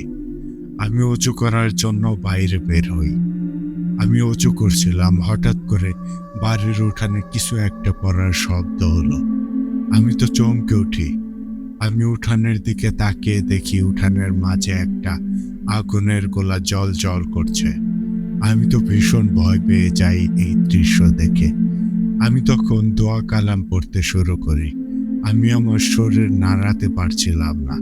আমি দেখি সেই আগুনের গোলাটা আস্তে আস্তে একটা ভয়ানক প্রাণীর রূপ ধারণ করে। আর আমি সেই প্রাণীটাকে চিনতে পারি, কারণ আমি তার কথা সেই চিন্তার কাছে শুনেছিলাম। তখন তো ভয়ে আমার শরীর কাঁপতে থাকে। সেই ভয়ানক প্রাণীটা আস্তে আস্তে আমার দিকে এগিয়ে আসে। আমার কাছে সেই আমার গলা চেপে ধরে। তার হাতের নখ দিয়ে আমার গলায় আঘাত করে। সাথে সাথে আমার গলা কেটে রক্ত বের হয়। আমি ব্যথায় চিৎকার করি, কিন্তু আমার চিৎকারের কোনো আওয়াজ হয় না। আমি কিছু বুঝে ওঠার আগেই ভয়ানক প্রাণীটা আমাকে টানতে টানতে বাড়ির বাইরে নিয়ে যায়। আমি নিজেকে বাঁচানোর অনেক চেষ্টা করি। আমি শরীরের সব শক্তি দিয়ে চিৎকার করছিলাম, কিন্তু আমার গলা দিয়ে কোনো শব্দই বের হয় না। একটা সময় আমি অজ্ঞান হয়ে যাই। তারপর যখন জ্ঞান ফেরে আমি দেখি আমি মসজিদে। কথাগুলো বলে ইমাম সাহেব চুপ হয়ে যায়। আমিও কিছু সময় চুপ করে থাকি। ইমাম সাহেব তখন আমাকে বলে, আমার অনেক ভয় করছে। ওই ইফরিত জিনটা মুক্ত হয়ে গেছে। সে এখন আমাকে সহ আমার পুরো পরিবারকে মেরে ফেলবে। তুমি কিছু একটা করো, আমার পরিবারকে বাঁচাও। আমি মরে গেলেও আফসোস নেই, কিন্তু আমার পরিবারের যেন কোনো কিছু না হয়। ইমাম সাহেব অনুরোধ করেই আমাকে কথাগুলো বলে। আমি তখন ইমাম সাহেবকে বলি, মনে সাহস রাখুন আর আল্লাহর ওপর ভরসা রাখুন। ওই ইফরিত জিনটা আপনার কিছুই করতে পারবে না ইনশাআল্লাহ। আমার আল্লাহ অবশ্যই একটা পথ দেখাবে। আপনি সেই জিনটার সাথে যোগাযোগ করার চেষ্টা করুন। আপনি তার সাথে যোগাযোগ করতে পারলে অনেক ভালো হবে। আর এদিকে আমি আমার মতো করে চেষ্টা করব। ইমাম সাহেব তখন আমাকে বলে, অনেক বছর হলো তার সাথে আমার যোগাযোগ নেই। সে বেঁচে আছে নাকি মারা গেছে সেটা তো জানি না, তবে আমি চেষ্টা করব তার সাথে যোগাযোগ করার জন্য। আমি ইমাম সাহেবকে সাবধানে থাকতে বলে চলে আসি। সেদিন ঈশার নামাজ আদায় করে আমি আমল করছিলাম। আমি হুজ্জার সাথে যোগাযোগ করার চেষ্টা করি। অনেকটা সময় হুজ্জার জন্য অপেক্ষা করি, কিন্তু হুজ্জা আসে না। আমি মসজিদের এক কোণায় গিয়ে বসে জিকির আজকার করি। এমন সময় আমি একটা সালাম শুনতে পাই। আমি দেখি আনাস দাঁড়িয়ে আছে। আমি সালামের জবাব দিয়ে উঠে দাঁড়াই। তারপর আনাসকে আমার পাশে বসতে বলি। আনাস আমার পাশে বসে। আনাসকে গম্ভীর দেখাচ্ছিল। আমি আনাসকে জিজ্ঞেস করি কিছু কি হয়েছে নাকি। আনাস তখন আমার দিকে কিছু সময় তাকিয়ে থাকে। আমি বুঝতে পারি হয়তো কোনো সমস্যা হয়েছে। আনাস এরপর আমাকে বলে, হুজুর, একটা সমস্যা হয়েছে। আর সমস্যাটা হলো হুজ্জা অনেক অসুস্থ। গতকাল রাতে আপনি হুজ্জাকে কিছু তথ্য সংগ্রহ করার জন্য বলেছিলেন। হুজ্জা তথ্য সংগ্রহ করতে গিয়েছিল, কিন্তু আপনি যার বিষয়ে তথ্য সংগ্রহ করতে বলেছেন সে সাধারণ কোনো জিন না। এটা আপনিও জানেন। সে শক্তিশালী একটা ইফরিত জিন। সেই ইফরিত জিনটা হুজ্জার উপর আক্রমণ করে। হুজ্জাও কিছু বুঝে উঠতে না পেরে জিনটার সাথে লড়াই শুরু করে, কিন্তু এক পর্যায়ে ইফরিত জিনটা মায়াজাল সৃষ্টি করে। তারপর হুজ্জাকে মায়াজালে আবদ্ধ করে ফেলে। হুজ্জা তখন সেই ইফরিত জিনটাকে আর দেখতে পায় না, কিন্তু সেই ইফরিত জিনটা অদৃশ্য থেকে হুজ্জাকে আঘাত করে। এক সময় হুজ্জা খুবই দুর্বল হয়ে যায়। পরে হুজ্জা সেখান থেকে চলে আসে। হুজ্জা মারাত্মকভাবে আহত হয়। তাই আপনি ডাকার পরও হুজ্জা আসতে পারেনি। এই জন্যই আমি এসেছি। এখন আপনাকে সাবধানে থাকতে হবে আর ধৈর্য ধারণ করতে হবে, কারণ ওই ইফরিত জিনটাকে এখন কিছু করা যাবে না। আগে ওর সম্পর্কে ভালো করে জানতে হবে, তারপর ওর মোকাবেলা করতে হবে। আমি আনাসের কথা শুনে কি বলবো বুঝতে পারি না। হুজ্জার জন্য আমার অনেক খারাপ লাগে। আমার জন্যই হুজ্জার বিপদে পড়েছে। আমি চুপ করে থাকি। আমাকে চুপ করে থাকতে দেখে আনাস বলে, হুজুর, আপনি নিজেকে দোষী ভাববেন না। আমরা কিছু একটা অবশ্যই করব, তবে অবশ্যই আমাদের ধৈর্য ধারণ করতে হবে। তাড়াহুড়ো করে কিছু করা যাবে না। মাথা ঠান্ডা রেখে আমাদের সামনের দিকে এগোতে হবে। এরপর আনাসের সাথে আমার আরো কিছু সময় কথা হয়। তারপর আনাস চলে যায়। আনাস চলে যাওয়ার পর আমি হুজ্জাকে নিয়ে ভাবতে থাকি। রাত আস্তে আস্তে গভীর হয়। আমি তাহাজ্জুদের নামাজে দাঁড়িয়ে যাই। নামাজ শেষ করে আমি মসজিদের এক কোণায় শুয়ে পড়ি। কত সময় ঘুমিয়েছিলাম জানি না। হঠাৎ করে আমার ঘুম ভেঙে যায় একটা গোঙানির শব্দে। শব্দটা মসজিদের বাইরে থেকে আসছে। আমি শোয়া থেকে ওঠার আগেই শরীরটা বন্ধ করে ফেলি। তারপর আস্তে আস্তে মসজিদের বারান্দায় গিয়ে দাঁড়াই। চাঁদের আলোয় চারপাশটা বেশ ভালো করে দেখা যাচ্ছে। আমি চারদিকে তাকিয়ে দেখি কেউ নেই, কিন্তু সেই গঙ্গানির মতো আওয়াজটা তখনও হচ্ছেই। আমি সাহস করে মসজিদ থেকে বের হয়ে আসি। আমি মসজিদের চারপাশটা ভালো করে খুঁজি শব্দটা কোথা থেকে আসছে, কিন্তু না, আমি কাউকেই দেখতে পেলাম না। এবার মনে হলো শব্দটা ওই বাগানের ভেতর থেকে আসছে। আমি কি করব ভেবে পাচ্ছিলাম না। আমি আল্লাহর নাম নিয়ে মনে সাহস রেখে বাগানের দিকে যাওয়ার সিদ্ধান্ত নিলাম। মনের মধ্যে ভয় কাজ করলেও সেটাকে পাত্তা দিলাম না। আমি আমার শরীরটা ভালো করে বন্ধ করে নিলাম। তারপর আস্তে আস্তে বাগানের দিকে যেতে শুরু করলাম। আমি যতই বাগানের দিকে এগিয়ে যাচ্ছি শব্দটা ততই জোরে জোরে হচ্ছে। আমি বাগানের ভেতরে ঢুকে যাই। বাগানের ভেতরে একদমই অন্ধকার। গাছের ডালপালার ফাঁক দিয়ে হালকা চাঁদের আলো আসছে, তবে সেই আলোতে ভালো করে কিছুই দেখা যাচ্ছে না। আমার মনের মধ্যে তখন ভয় কাজ করছিল, তবু আমি সাহস নিয়ে এগিয়ে যাই। অন্ধকারে হাঁটতে আমার কিছুটা সমস্যা হচ্ছিল। পায়ের নিচে শুকনো ডালপালার মর্মর শব্দে ভয় আরো বাড়িয়ে দিচ্ছিল। হঠাৎ করে আমি দূরে একটা লাল আলো দেখতে পাই। আমি তখন দাঁড়িয়ে যাই। আমি একটা গাছের আড়ালে লুকিয়ে পড়ি। আমি শুধু লাল আলোই দেখতে পাচ্ছিলাম। আশেপাশে আর কাউকেই দেখা যাচ্ছে না। আমি কিছু সময় সেখানে দাঁড়িয়ে থাকি। সেই গোঙানির মতো শব্দটা হঠাৎই বন্ধ হয়ে যায়। আর তখন আমি ভয়ঙ্কর একটা দৃশ্য দেখতে পাই। আমি দেখি গত রাতের দেখা সেই ভয়ানক ইফরিত জিনটা পুকুর থেকে উঠে আসছে। তার শরীর থেকে লাল দোয়ার মতো কিছু একটা বের হচ্ছে। চারপাশটা লাল আলোয় আলোকিত হয়ে যাচ্ছে। তখন সেই ইফরিত জিনটা ভয়ঙ্করভাবে গর্জন করে। তার সেই ভয়ঙ্কর গর্জন শুনে গাছে ঘুমিয়ে থাকা পাখিগুলো উড়ে যায়। আমি নিজেও ভয় পেয়ে যাই। তারপর দেখি সেই ইফরিত জিনটা আবারও পুকুরে নেমে গেল। তখন আবারও চারদিকে অন্ধকার নেমে আসে। তবে গোঙানির মতো শব্দ কোথা থেকে আসছিল সেটা একটা রহস্যই থেকে গেল। আমি তাড়াতাড়ি করে আবারও বাগান থেকে বের হয়ে মসজিদে চলে আসি। মসজিদে এসে আমি আবার শুয়ে পড়ি। আমি ঘুমিয়েও যাই। আমার ঘুম ভাঙে মুয়াজ্জিনের ডাকে। তখন ফজরের আজানের সময় হয়ে গেছে। আমি উঠে অজু করে আসি। ইমাম সাহেব না থাকায় আমি নিজেই ফজরের নামাজের ইমামতি করি। নামাজ শেষ করে আমি কোরআন তেলাওয়াত করি। সকালবেলায় আমি আবারও ইমাম সাহেবকে দেখতে যাই। ইমাম সাহেব আগের থেকে অনেকটা সুস্থ আছেন। ইমাম সাহেবের সাথে কিছু সময় কথা বলি। গত রাতের বিষয়টা আমি ইমাম সাহেবকে বলি না। আমি মসজিদে চলে আসি।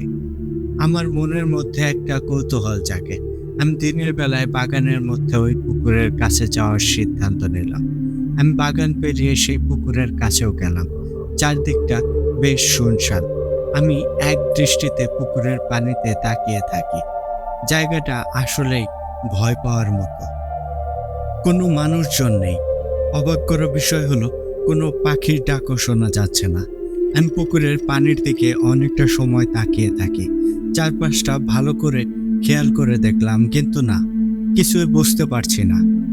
এই পুকুরেই তো ওই ইফরিত জিনটাকে বন্দি করে রাখা হয়েছিল। আমি আরো কিছু সময় পুকুরের কাছে দাঁড়িয়ে থাকি।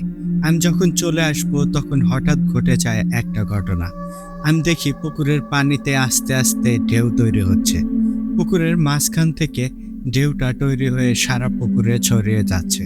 আমি বুঝতে পারি এখন অস্বাভাবিক কিছু হতে যাচ্ছে। আমি ভয় না পেয়ে দাঁড়িয়ে থাকি, কারণ আমার অনেক কিছু জানতে হবে। আমি তখন মনে মনে দোয়া পড়তে থাকি। আস্তে আস্তে পুকুরের ঢেউ বাড়তে থাকে। একসময় একটা বিশাল বড় ঢেউ এসে পাড়ে আছড়ে পড়ে। সেই পানি আমার শরীরে এসে লাগে। আমি কিছুটা পিছিয়ে আসি। হঠাৎ করেই ঢেউ বন্ধ হয়ে যায়। তারপর পানির নিচ থেকে বুদবুদ উঠতে থাকে। আমাকে অবাক করে দিয়ে পানির নিচ থেকে একজন মানুষ উঠে আসে, যার শরীরে সাদা জোব্বা আর মাথায় পাগড়ি, চুলদাড়ি সব পাকা। তাকে দেখেই আমি বুঝতে পারি এটা সাধারণ কোনো মানুষ না, এটা নিশ্চয়ই কোনো জিন হবে। তাহলে এখানে সে কি করছে? সেই জিনটা পুকুর থেকে উঠে আসে আমার কাছে এসেই আমাকে সালাম দেয়। আমি সালামের জবাব দিলাম। তারপর সেই জিনটা আমাকে বলে, আপনি নিশ্চয়ই বুঝতে পেরেছেন আমি আপনার মতো সাধারণ কোনো মানুষ না। আমি একটা জিন। এখানে থাকাটা নিরাপদ না। যে কোনো সময় ওই শয়তানটা চলে আসবে। এখান থেকে এখনই চলে যেতে হবে। আপনি কোনো কথা না বলে সোজা এখান থেকে চলে যাবেন। আমিও চলে যাব। আজ গভীর রাতে আমি আপনার সাথে মসজিদে দেখা করব। তখন সব কথা আমি আপনাকে বলবো। কথাগুলো বলে জিনটা আমাকে চলে যেতে বলে। আমি তো হতভম্ব হয়ে যাই জিনটার কথাগুলো শুনে। কিন্তু জিনটা আমাকে তাড়াতাড়ি সেখান থেকে চলে যেতে বলে। আমিও তার কথা মতো চলে আসি। আমি কিছু দূর আসার পর পিছনে তাকিয়ে দেখি সেই জিনটা নেই। আমি তখন তাড়াতাড়ি করে মসজিদে চলে আসি। আমি মসজিদে এসে বিষয়টা নিয়ে ভাবতে থাকি, ওই জিনটা ওখানে কি করছিল, আর সে কে? ওই পুকুরের মধ্যে সে কেনই বা গিয়েছিল? সবকিছু আমার কাছে রহস্যময় লাগে। আমি এই সমস্যার সমাধান করার কোনো উপায় পাচ্ছিলাম না। আসলে কিভাবে সমস্যার সমাধান করার চেষ্টা করব সেটাই ভেবে পাচ্ছিলাম না। আমাকে রাতের জন্য অপেক্ষা করতে হবে। জিনটা বলে গেছে সে গভীর রাতে আসবে। এখন আমার অপেক্ষা করা ছাড়া আর কোনো উপায় নেই। আমার মাথার মধ্যে অনেক চিন্তা ঘুরপাক খাচ্ছিল। আমি অধীর আগ্রহ নিয়ে রাতের জন্য অপেক্ষা করি। একসময় গভীর রাত হয়ে যায়। আমি বসে বসে আমল করছিলাম। সে কখন থেকে জিনটার জন্য অপেক্ষা করছি, কিন্তু সে আসে না। আমি ভাবলাম জিনটা হয়তো আসবে না, কিন্তু না, সেই জিনটা আসে। আমার ঘুম ঘুম ভাব চলে আসে। আমি তখন মসজিদের এক কোনায় গিয়ে শুয়ে পড়ি। শোয়ার কিছু সময় পর আমি একটা সালাম শুনতে পাই। আমি সাথে সাথে উঠে বসি। আমি দেখি সেই জিনটা এসেছে। আমি সালামের জবাব দিলাম, তারপর সেই জিনটার কাছে এগিয়ে গেলাম। জিনটা আমার কাছে এসে আমার সাথে মুসাফা ও কোলাকুলি করে, তারপর আমাকে নিয়ে মসজিদের এক কোনায় বসে। আমি তার সামনাসামনি বসি। তখন সেই জিনটা আমাকে বলে, আপনাকে অনেক ধন্যবাদ। আপনি আমাকে বাঁচিয়েছেন। আপনি যদি সেখানে না যেতেন তাহলে হয়তো ওই শয়তানি ইফরিত জিনটা আমাকে সারা জীবনের মতো বন্দি করে রাখত, আমাকে মেরেও ফেলতো। আপনি আমাকে বাঁচিয়েছেন। আমি তো জিনটার কথা শুনে অবাক হয়ে যাই। আমি তাকে বলি, আচ্ছা, ওই জিন আপনাকে বন্দি করবে কেন? আপনার সাথে তার কিসের শত্রুতা? তখন জিনটা বলে, এই মসজিদের ইমাম সাহেবের বাবার সাথে আমার অনেক ভালো সম্পর্ক ছিল। ওই ইফরিত জিনকে আটকাতে গিয়ে ইমাম সাহেবের বাবা মারা যায়। পরে ইমাম সাহেব তার হাতের রক্ত দিয়ে ইফরিত জিনকে পুরোপুরি বন্দি করে দেয়। আর এই কাজে আমি সাহায্য করেছিলাম। ওই ইফরিত জিন কিভাবে যেন মুক্ত হয়ে যায়। তারপর সে আমাকে খুঁজে বের করে আমাকে ওই পুকুরে বন্দি করে ফেলে। ইমাম সাহেব আমাকে অনেকবার ডেকেছে, কিন্তু আমি বন্দি থাকার কারণে তার কাছে যেতে পারিনি। আপনি যখন দোয়া পড়ছিলেন তখনই বন্ধন কেটে যায় আর আমি মুক্ত হয়ে যাই। কিন্তু এবার আপনি বিপদে পড়ে গেলেন। ওই ইফরিত জিনটা এখন আপনার পেছনে লাগবে। আমি জিনটার কথা শুনে বুঝতে পারি এটাই হলো সেই জিন যে ইমাম সাহেবের বাবার সাথে থাকতো। আমি তখন জিনটাকে বলি, আমি ভাবতেই পারছি না আপনার সাথে আমার এমন ভাবে দেখা হবে। ইমাম সাহেব আমাকে সব কিছুই বলেছে, আপনার কথাও বলেছে। আমি ইমাম সাহেবকে বলেছিলাম আপনার সাথে যোগাযোগ করার জন্য। ওই ইফরিত জিনটা ইমাম সাহেবের ওপর আক্রমণ করেছিল। আমার একটা বন্ধু জিনকেও তথ্য সংগ্রহ করতে পাঠিয়েছিলাম। সেও ইফরিত জিনের আক্রমণের শিকার হয়। আপনার সাথে দেখা করার খুবই দরকার ছিল। আল্লাহ চেয়েছে জন্য আমি ওখানে গিয়েছিলাম। আর আমার উসিলায় আল্লাহ আপনাকে হেফাজত করেছেন। আমার এইসব কথা শুনে জিনটাও অনেক অবাক হয়। আমি তখন জিনটার কাছে পরামর্শ চাই কিভাবে কি করতে হবে। জিনটা কিছু সময় চুপ করে থাকে, তারপর আমাকে বলে, ওর সাথে লড়াই করার মতো শক্তি আমার নেই, আর ওকে আটকানোর পদ্ধতিও আমি জানি না। তবে আমি চেষ্টা করে দেখি কিছু করতে পারি কি না। ইমাম সাহেবের বাবা একবার জিনটাকে বন্দি করেছিল। তাকে আর বন্দি করা সম্ভব হবে বলে মনে হয় না, কারণ ইফরিত জিনটা এখন আগের থেকেও অনেক বেশি শক্তিশালী হয়ে গেছে। আমি চেষ্টা করব ইমাম সাহেবকে আমার সালাম জানাবেন। আমি শীঘ্রই ইমাম সাহেবের সাথে দেখা করব। জিনটা কথাগুলো বলে আমার থেকে বিদায় নিয়ে চলে যায়। জিনটা চলে যাওয়ার পর আমি বিষয়টা নিয়ে অনেক ভাবি। রাত তখন অনেক হয়ে গেছে, আমার ঘুমও পাচ্ছিল। আমি ঘুমানোর প্রস্তুতি নিচ্ছিলাম। হঠাৎ করে মসজিদের বাইরে আবারও সেই গোঙানির আওয়াজ শোনা যায়। তবে এবারের গোঙানির আওয়াজটা কিছুটা অন্যরকম ছিল। মনে হয় কেউ প্রচণ্ড রেগে গিয়ে সেই আওয়াজ করছে। আমি তখন সেটা দেখার জন্য মসজিদের বারান্দায় যাই। আমি বুঝতে পেরেছিলাম হয়তো সেই ইফরিত জিনটাই এসেছে। আমি বারান্দায় গিয়ে দেখি সত্যিই সেই জিনটা এসেছে। কি ভয়ঙ্কর তার রূপ! পুরো শরীর যেন একটা আগুনের টুকরো। সেই আগুন থেকে লাল ধোঁয়া বেরোচ্ছে। আমি তখন আমার শরীরটা বন্ধ করে ফেলি। ওই ইফরিত জিনটা তখন ভয়ঙ্কর কণ্ঠে আমাকে বলে, তুই কাজটা ঠিক করলি না। তোকে আমি চলে যেতে বলেছিলাম, কিন্তু তুই এখনো যাসনি। আমার শত্রুকে মুক্ত করেছিস, তোকে আমি ছাড়ব না। মনে রাখিস, আমি তোকে অনেক ভয়ঙ্কর মৃত্যু দেব। তোর পরিণতি হবে অনেক বেশি ভয়াবহ। আমি তখন ইফরিত জিনটাকে বলি, শয়তান, তুই আমার কিছুই করতে পারবি না। তুই কি ভেবেছিস আমি তোকে ভয় পাবো? না, আমি তোর কথায় ভয় পাই না। আমার আল্লাহ আছেন, তিনি আমাকে রক্ষা করবেন। তুই তোর চিন্তা কর। তুই নিজেকে অনেক শক্তিশালী ভাবিস, তাই না? কিন্তু তুই ভুলে গেছিস আমার আল্লাহ হলো সব থেকে শক্তিশালী। তোকে ভালো করে বলছি, তুই এখান থেকে চলে যা, না হলে তোর পরিণতি কি হবে সেটা তুই কল্পনাও করতে পারবি না। আমার এই কথা শুনে ইফরিত জিনটা যেন আরো রেগে যায়। রেগে গিয়ে তখন আমাকে বলে, তুই আমাকে চ্যালেঞ্জ করছিস? তুই জানিস না আমি কে আর আমার পরিচয় কি? আমার এক কথায় লক্ষ জিন ওঠা বসা করে। আমার অনুগত হাজার হাজার জিন আছে, ওরা সবাই আমার শিষ্য। তোর মতো একজনকে মারতে আমার 1 সেকেন্ডও সময় লাগবে না। আমি দেখে নেব তোকে কে বাঁচায়। তোর ওই সব চামচা আমার কিছুই করতে পারবে না। তোকে আমি অনেক ভয়ঙ্কর মৃত্যু দেব। এই কথাগুলো বলেই ইফরিত জিনটা আমার সামনে থেকে অদৃশ্য হয়ে যায়। আমি তখন আবারও মসজিদের ভেতরে গিয়ে বসি। আমি আনাসকে ডাকি।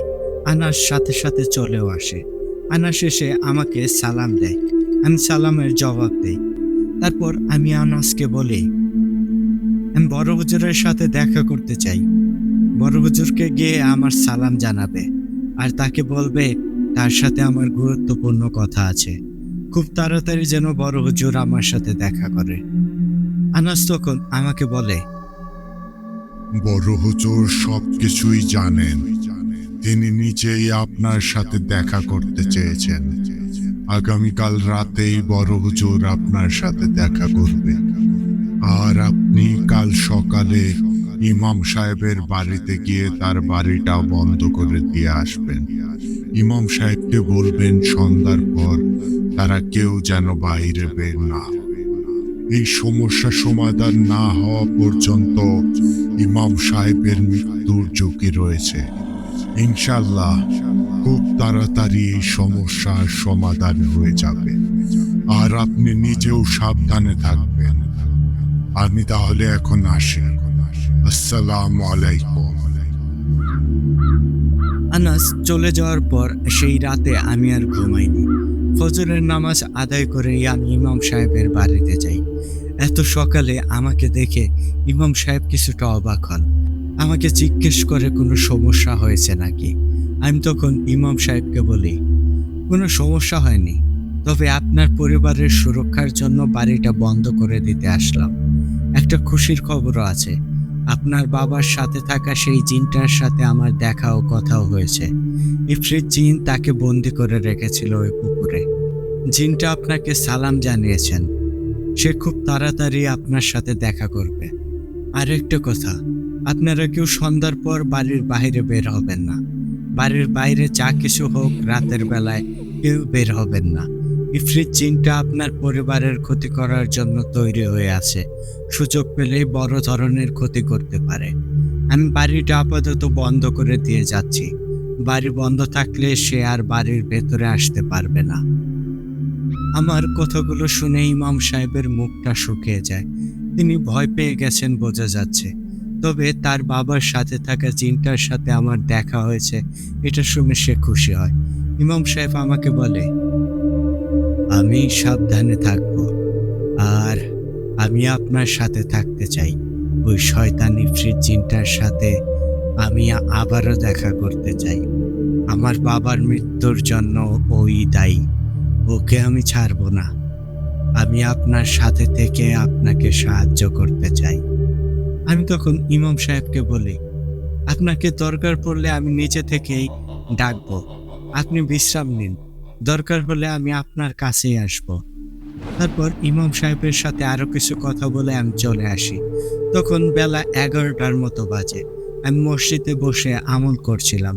মসজিদের আশেপাশে তখন কোনো মানুষজন নেই, পরিবেশটা নির্জন হয়ে আছে। হঠাৎ করে আমার মনে হলো কেউ একজন দৌড়ে বাগানের দিকে চলে গেল।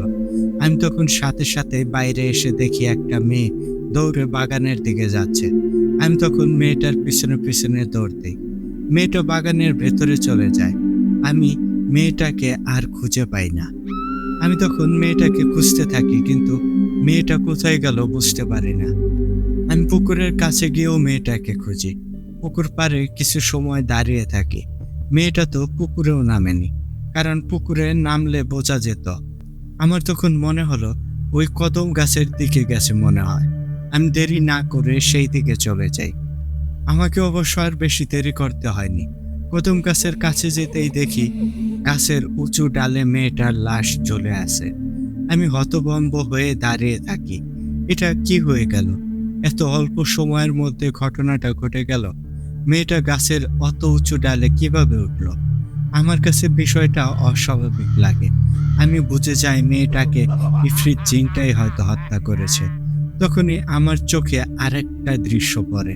আমি দেখি ওই গাছের একদম মাথায় একটা ভয়ানক প্রাণী দাঁড়িয়ে আছে। সেটা ওই ইফরিত জিন। তার চোখের সাথে আমার চোখাচোখি হয়। চোখাচোখি হওয়ার সাথে সাথে আমার শরীরটা ঝাঁকি দিয়ে ওঠে। ইফরিত জিনটা আমার দিকে তাকিয়ে হাসছে। আমি তখন নিরুপায় হয়ে সেখানে দাঁড়িয়ে থাকি। এর মাঝে দেখি বেশ কিছু মানুষও চলে আসে। আমি তখন ওই ইফরিত জিনটার দিকেই তাকিয়েছিলাম।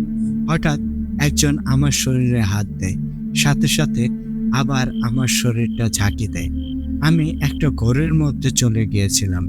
সেখানে আসা মানুষগুলো মেয়েটার ঝুলন্ত লাশ দেখে ভীষণ ভয় পায়। আমাকে একজন জিজ্ঞেস করে আমি এখানে কি করছি, আর মেয়েটা গাছে উঠলো কিভাবে। আমি তখন বলি কিভাবে এই দিকে আসলাম। কিছু সময় পর দেখি মুয়াজ্জিন ও ইমাম সাহেবও চলে এসেছে। সেখানে উপস্থিত সবাই বুঝতে পারে মেয়েটার মৃত্যু স্বাভাবিকভাবে হয়নি, কারণ এত উঁচু ডালে ওঠা মেয়েটার পক্ষে হয়তোবা সম্ভব না।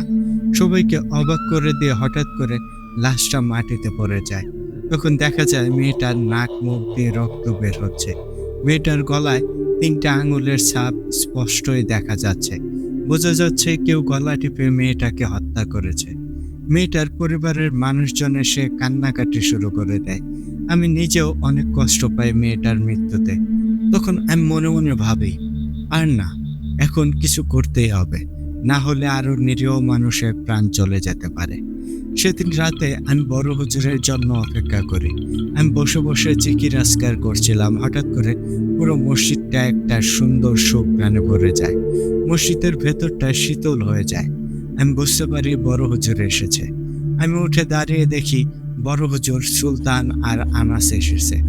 আমি সবাইকে সালাম দিলাম। বড় হুজুর আমার সালামের জবাব দেয়। তারপর আমি বড় হুজুরের দিকে এগিয়ে যাই। বড় হুজুর আমাকে তার বুকে জড়িয়ে ধরে। বড় হুজুরের সাথে কোলাকুলি মুসাফা করি। তারপর বড় হুজুর আমাকে নিয়ে মসজিদের এক কোনায় বসে পড়ে। আমি বড় হুজুরের সামনেই বসি। বড় হুজুর তখন আমাকে বলে, আব্বাস, আমি সবই জানি, আর আমি সব খোঁজ খবর নিয়েই এসেছি।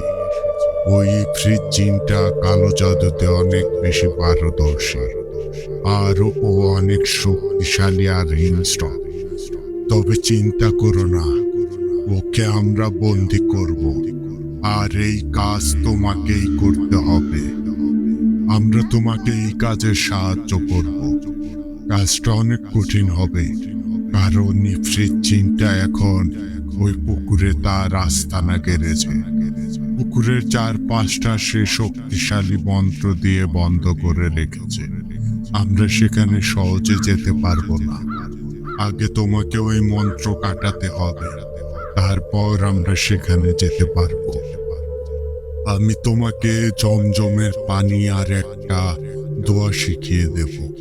তুমি দোয়াটা পরে পানিতে 3 বার ফু দেবে, তারপর সেই পানিটা পুকুরে ফেলে দেবে। তাহলেই বন্ধনীটা কেটে যাবে, আর আমরাও পুকুরের কাছে যেতে পারবো। তবে সাবধান, জিনটা কিন্তু তোমাকে মায়া জালে আবদ্ধ করে ফেলতে পারে। তুমি কিন্তু ওর মায়া জালে ধরা দেবে, আর তোমাকে এই কাজ আজকেই করতে হবে। এখনই তুমি ওই পুকুরের কাছে যাবে। আমি বড় হুজুরের কথায় রাজি হয়ে যাই। তখন বড় হুজুর আমাকে জমজমের পবিত্র পানি দেয় আর একটা দোয়া শিখিয়ে দেয়। আমি দোয়াটা উপরে পানিতে ফু দিলাম, তারপর সবাই মিলে ওই পুকুরের দিকে রওনা দিলাম।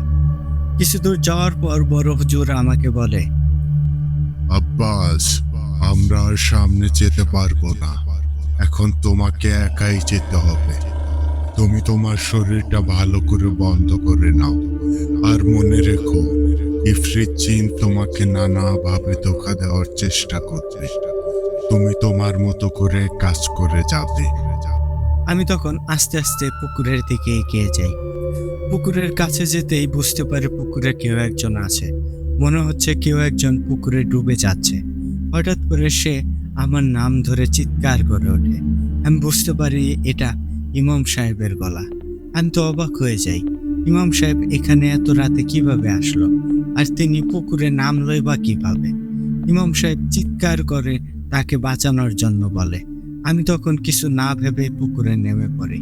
এদিকে ইমাম সাহেব চিৎকার করেই যাচ্ছে। আমি পুকুরে নেমে ইমাম সাহেবের কাছে যাই। ইমাম সাহেব তখন বুক সমান পানিতে নেমে আছে। আমি কাছে যেতেই ইমাম সাহেব চুপ হয়ে যায়। বড় হুজুর যা বলেছিল ইফরিত জিন মায়াজাল সৃষ্টি করতে পারে, সেটা আমার মনেই ছিল না। আমি ইমাম সাহেবের হাতটা ধরতেই আমার শরীরটা ঝাঁকি দেয়। তখন আমি খেয়াল করে দেখি ইমাম সাহেবের চেহারায় পরিবর্তন হয়ে যাচ্ছে। তখন আমার হুঁশ ফেরে। আমি তো বিপদে পড়ে গেছি। তখন কিন্তু জমজমের পবিত্র পানি আমার পকেটেই ছিল।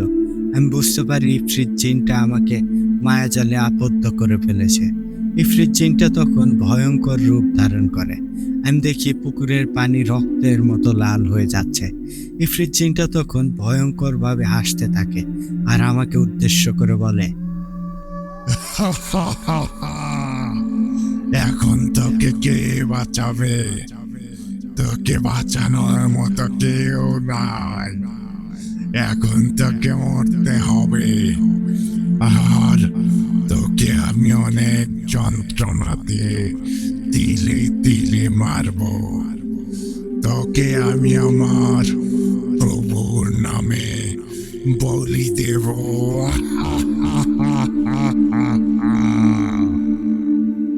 আমি তখন বুঝতে পারি আমি অনেক বড় বিপদে পড়ে গেছি। আমি তখন আল্লাহকে ডাকি। আমি পুকুর থেকে উঠে আসার অনেক চেষ্টা করি, কিন্তু তখনই ঘটে অবাক করা ঘটনা। আমার মনে হলো কেউ পানির নিচ থেকে আমার পা টেনে ধরে আছে, আমাকে পানির নিচে টেনে নিয়ে যাওয়ার চেষ্টা করছে। হঠাৎ করে পুকুরের পানি গরম হয়ে যায়। সেই গরম পানি আমি সহ্য করতে পারছিলাম না। আমি অনেক চেষ্টা করেও পা ছাড়াতে পারছিলাম না। আমি ধীরে ধীরে পানির নিচে ডুবে যেতে থাকি। আমার কপাল পর্যন্ত পানির নিচে ডুবে যায়। তখন আমি নিঃশ্বাসও নিতে পারছিলাম না। তারপর হঠাৎ করে আমার গলায় হ্যাঁচকা টান অনুভব করে। মনে হলো কেউ আমার গলা ধরে উপরের দিকে টান দিল। সেই হ্যাঁচকা টানে আমি পুকুরের কিনারায় এসে পড়ি। আমি তখন দেখি সুলতান আর আনাস আমার পাশেই দাঁড়িয়ে আছে। বড় হুজুর পাশেই চোখ বন্ধ করে বসে আছে। আমি উঠে দাঁড়াই। তখন দেখি পুকুরের পানিতে ঢেউ শুরু হয়ে গেছে। পুরো বাগানটা মনে হয় ভেঙে পড়বে। চারদিক থেকে ভয়ানক সব আওয়াজ আসছে। হঠাৎ পুকুরের মাঝে ইফরিত জিনটা দাঁড়িয়ে যায়। কি বিশাল তার দেহ, মনে হয় একটা পাহাড় দাঁড়িয়ে আছে। ইফরিত জিনের পুরো শরীরটা আগুনের মতো জ্বলজ্বল করছিল, আর শরীর দিয়ে লাল ধোঁয়া বের হচ্ছিল। ইফরিত জিনটা তখন ভয়ঙ্কর কণ্ঠে বলে ওঠে, তোরা যতই চেষ্টা করিস, কেউ আমার কিছুই করতে পারবি না। আমি তোদের সবাইকে এই পুকুরেই শেষ করে দেব। দেখি তোদের কে বাঁচাতে আসে। এই কথা বলেই ইফরিত জিনটা পুকুর থেকে উঠে আসে। তখনই সুলতান গিয়ে ইফরিত জিনটার সামনে দাঁড়ায়। ইফরিত জিনটা সুলতানকে আঘাত করে। সুলতান দূরে গিয়ে পড়ে। তারপর আনাস যায়। আনাসকে ইফরিত জিনটা আঘাত করে। এমনভাবে সুলতান আর আনাস ইফরিত জিনের সাথে লড়াই করতে থাকে। এদিকে বড় হুজুর চোখ বন্ধ করে দোয়া পড়েই যাচ্ছে। এক সময় বড় হুজুর চোখ খুলে তাকায়, তারপর বড় হুজুর আমাকে বলে, আব্বাস, তুমি তাড়াতাড়ি ওই পানিটা পুকুরের পানিতে ফেলে দাও। তুমি রুকাইয়া আর আয়াত তিলাওয়াত করতে থাকো। পুকুর থেকে হাতে অল্প করে পানি নাও, দোয়া পড়ে পানিতে ফু দিয়ে পানিটা পুকুরে আবারও ফেলে দাও। তারপর যা করার আমরা করছি। আমি বড় হুজুরের কথা মতো জমজমের পানি পুকুরে ফেলে দিলাম। তারপর পুকুর থেকে হাতে পানি নিলাম কিছুটা, দোয়া পরে পানিতে ফু দিয়ে পানিটা আবারও পুকুরে ফেলে দিলাম। এদিকে সুলতান আর আনাস ইফরিত জিনের সাথে লড়াই করেই যাচ্ছে। হঠাৎ করে ইফরিত জিনটা পুকুরের পানিতে নেমে যায়। তারপর পানিতে নেমে বিকট চিৎকার করতে থাকে।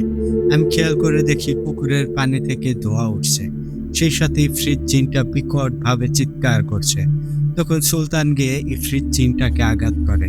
তারপর ইফরিত জিনের মাথাটা এক টান দিয়ে ছিঁড়ে ফেলে।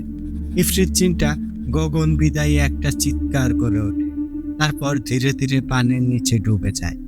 সুলতান ইফরিত জিনের মাথাটা পানিতে ফেলে দেয়।